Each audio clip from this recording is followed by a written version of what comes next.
Hello, my name is Chaley Welker, and this is my third book critique. The book I have chosen for my feature text is the Caldecott Award winner, Grand Canyon by Jason Chin. This book describes in detail the wonders of the Grand Canyon, how it was formed, how large it is, what animals and plants live there, as well as the many layers of rock that form it. Starting from the bottom, the book describes the various climates and habitats at each level. It works its way up through the Grand Canyon and describes to the reader the age of the rock formations and provides pictures that go back in time to show how the world looked when the rocks were first formed. I chose this book because it is engaging and presents information in a way that is enjoyable. There is so much to learn from it, and it instills a desire in the reader to learn more about the grandest canyon in the world. First, I have created a 6th grade science lesson. The book talks about the many rock formations that are visible in the Grand Canyon. These formations are noted in the picture to the left. Working in pairs, students will choose one of the rock formations, or layers, to research. While the book provides a few interesting facts about the rocks, there is much more to learn.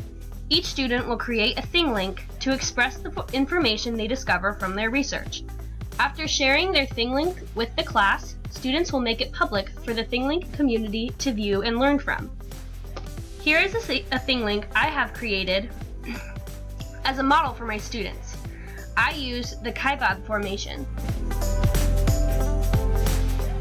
Here we have an interesting article about the Kaibab Formation and its history. Here we have some fun facts. The Kaibab Formation is 270 million years old.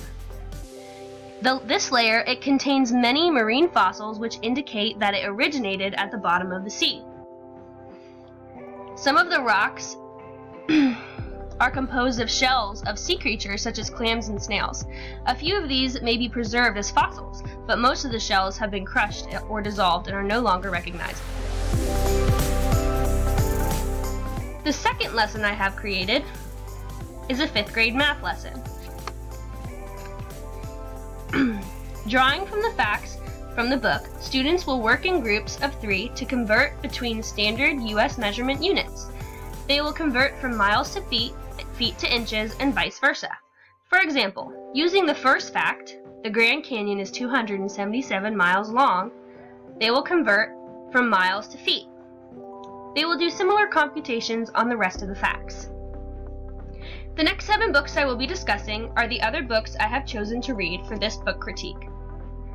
This Is Not My Hat is a humorous book about a small fish who steals a hat from a sleeping fish. Little does the small fish know that the big fish is right on his tail. In this story, when 2 ants from an ant colony decide to stay behind after a mission, they experience life-threatening adventures together. After some near-death experiences, the 2 ants decide to rejoin the colony and are thankful for its safety and security. Although this book does not have any pictures, it is a fun and engaging book for children. Instead of pictures, children are entertained as the adult reading it to them have to pronounce all kinds of silly words.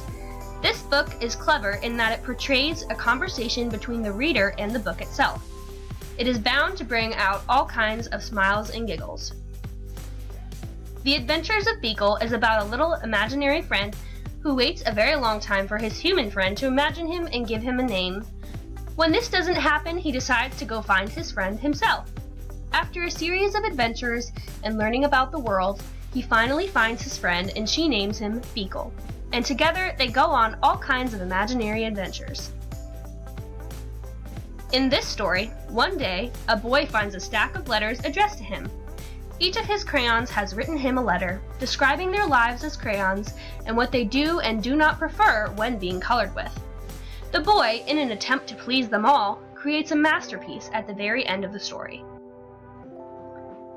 This is a story about a man who has an overcoat that becomes worn and torn. Instead of throwing out the old coat, Joseph turns it into something else, like a vest, but then the vest becomes worn and torn, so he turns it into a scarf.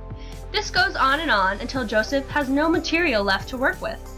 Joseph then decides to write a story about his overcoat. The moral of the story in this book is that you can always make something out of nothing. This is about the life of Wilson Bentley, who had a fascination with snowflakes and lived his whole life examining them. From it, the reader can learn various facts about snowflakes and the methods Bentley used to photograph them.